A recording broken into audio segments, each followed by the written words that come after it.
Évangile de Luc, chapitre 9. Jésus, ayant assemblé les 12, leur donna force et pouvoir sur tous les démons, avec la puissance de guérir les maladies. Il les envoya prêcher le royaume de Dieu et guérir les malades. « Ne prenez rien pour le voyage, leur dit-il, ni bâton, ni sac, ni pain, ni argent, et n'ayez pas de tunique. Dans quelque maison que vous entriez, restez-y, et c'est de là que vous partirez. Et si les gens ne vous reçoivent pas chez eux, alors sortez de cette ville et secouez la poussière de vos pieds en témoignage contre eux. » Ils partirent et ils allèrent de village en village, annonçant la bonne nouvelle et opérant partout des guérisons. Hérode le tétrarque entendit parler de tout ce qui se passait, et il ne savait que penser, car les uns disaient que Jean était ressuscité des morts, d'autres qu'Élie était apparu, et d'autres qu'un des anciens prophètes était ressuscité. Mais Hérode disait « J'ai fait décapiter Jean. Qui est donc celui-ci dont j'entends dire de telles choses ?» Il cherchait à le voir. Les apôtres étant de retour, racontèrent à Jésus tout ce qu'ils avaient fait. Il les prit avec lui et se retira à l'écart, du côté d'une ville appelée Bethsaïda. Les foules l'ayant su, le suivirent. Jésus les accueillit et il leur parlait du royaume de Dieu. Il guérit aussi ceux qui avaient besoin d'être guéris. Comme le jour commençait à baisser, les 12 s'approchèrent et lui dirent « Renvoie la foule, afin qu'elle aille dans les villages et dans les campagnes des environs pour se loger et pour trouver des vivres, car nous sommes ici dans un lieu désert. » Jésus leur dit « Donnez-leur vous-même à manger. » Mais ils répondirent « Nous n'avons que 5 pains et 2 poissons. À moins que nous n'allions nous-mêmes acheter des vivres pour tout ce peuple. » Or, il y avait environ 5000 hommes. Jésus dit à ses disciples « Faites-les asseoir par rangées de 50. » Ils firent ainsi.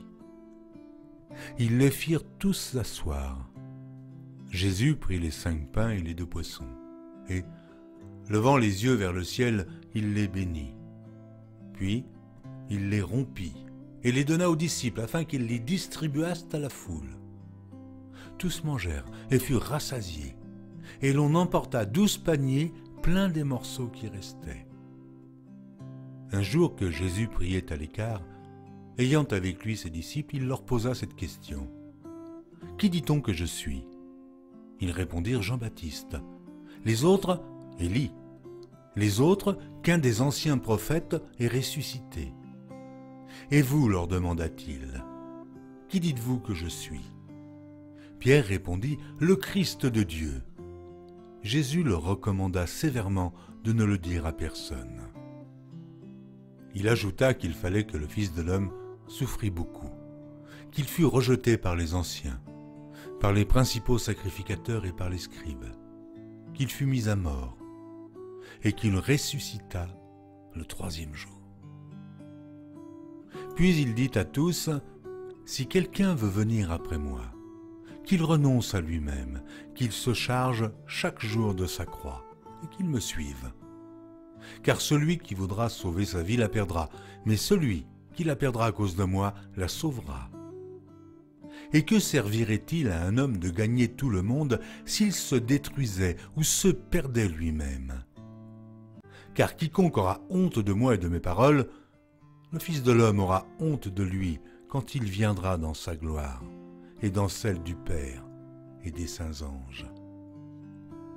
Je vous le dis en vérité, quelques-uns de ceux qui sont ici ne mourront point qu'ils n'aient vu le royaume de Dieu. » Environ 8 jours après qu'il eut dit ces paroles, Jésus prit avec lui Pierre, Jean et Jacques, et il monta sur la montagne pour prier. Pendant qu'il priait, l'aspect de son visage changea, et son vêtement devint d'une éclatante blancheur. Et voici, 2 hommes s'entretenaient avec lui. C'étaient Moïse et Élie. qui, apparaissant dans la gloire, parlait de son départ qu'il allait accomplir à Jérusalem. Pierre et ses compagnons étaient appesantis par le sommeil. Mais, s'étant tenus éveillés, ils virent la gloire de Jésus et les deux hommes qui étaient avec lui. Au moment où ces hommes se séparaient de Jésus, Pierre lui dit « Maître, il est bon que nous soyons ici.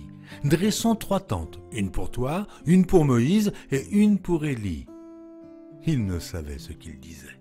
Comme il parlait ainsi, une nuée vint les couvrir, et les disciples furent saisis de frayeur en les voyant entrer dans la nuée. Et de la nuée sortit une voix qui dit « Celui-ci est mon fils élu, écoutez-le. » Quand la voix se fit entendre, Jésus se trouva seul. Et les disciples gardèrent le silence, et ils ne racontèrent à personne en ce temps-là rien de ce qu'ils avaient vu. Le lendemain, lorsqu'ils furent descendus de la montagne, une grande foule vint au-devant de Jésus. Et voici, du milieu de la foule, un homme s'écria « Maître, je t'en prie, porte les regards sur mon fils, car c'est mon fils unique. Un esprit le saisit et aussitôt il pousse des cris, et l'esprit l'agite avec violence, le fait écumer, et a de la peine à se retirer de lui, après l'avoir tout brisé. J'ai prié tes disciples de le chasser, ils n'ont pas pu. » « Race incrédule et perverse, répondit Jésus. Jusqu'à quand serai-je avec vous, et vous supporterai-je? Amène ici ton fils. » Comme il approchait, le démon le jeta par terre et l'agita avec violence. Mais Jésus menaça l'esprit impur, guérit l'enfant et le rendit à son père. Et tous furent frappés de la grandeur de Dieu. Tandis que chacun était dans l'admiration de tout ce que faisait Jésus, il dit à ses disciples « Pour vous, écoutez bien ceci. Le Fils de l'homme doit être livré entre les mains des hommes. » Mais les disciples ne comprenaient pas cette parole. Elle était voilée pour eux, afin qu'ils n'en eussent pas le sens. Et ils craignaient de l'interroger à ce sujet. Or, une pensée leur vint à l'esprit. Savoir lequel d'entre eux était le plus grand. Jésus, voyant la pensée de leur cœur, prit un petit enfant, le plaça près de lui et leur dit « Quiconque reçoit en mon nom ce petit enfant me reçoit moi-même, et quiconque me reçoit celui qui m'a envoyé, car celui qui est le plus petit parmi vous tous, c'est celui-là qui est grand. » Jean prit la parole et dit « Maître, nous avons vu un homme qui chasse des démons en ton nom, et nous l'en avons empêché, parce qu'il ne nous suit pas. » « Ne l'en empêchez pas, lui répondit Jésus, car qui n'est pas contre vous est pour vous. » Lorsque le temps où il devait être enlevé du monde approcha, Jésus prit la résolution de se rendre à Jérusalem. Il envoya devant lui des messagers qui se mirent en route et entrèrent dans un bourg des Samaritains pour lui préparer un logement. Mais on ne le reçut pas, parce qu'il se dirigeait sur Jérusalem.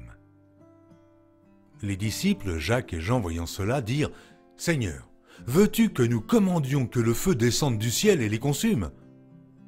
Jésus se tourna vers eux et les réprimanda, disant « Vous ne savez de quel esprit vous êtes animés, car le Fils de l'homme est venu non pour perdre les âmes des hommes, mais pour les sauver. » Et ils allèrent dans un autre bourg. Pendant qu'ils étaient en chemin, un homme lui dit « Seigneur, je te suivrai partout où tu iras. » Jésus lui répondit « Les renards ont des tanières, et les oiseaux du ciel ont des nids, mais le Fils de l'homme n'a pas un lieu où il puisse reposer sa tête. » Il dit à un autre « Suis-moi » et il répondit « Seigneur, permets-moi d'aller d'abord ensevelir mon Père. » Mais Jésus lui dit « Laisse les morts ensevelir leurs morts.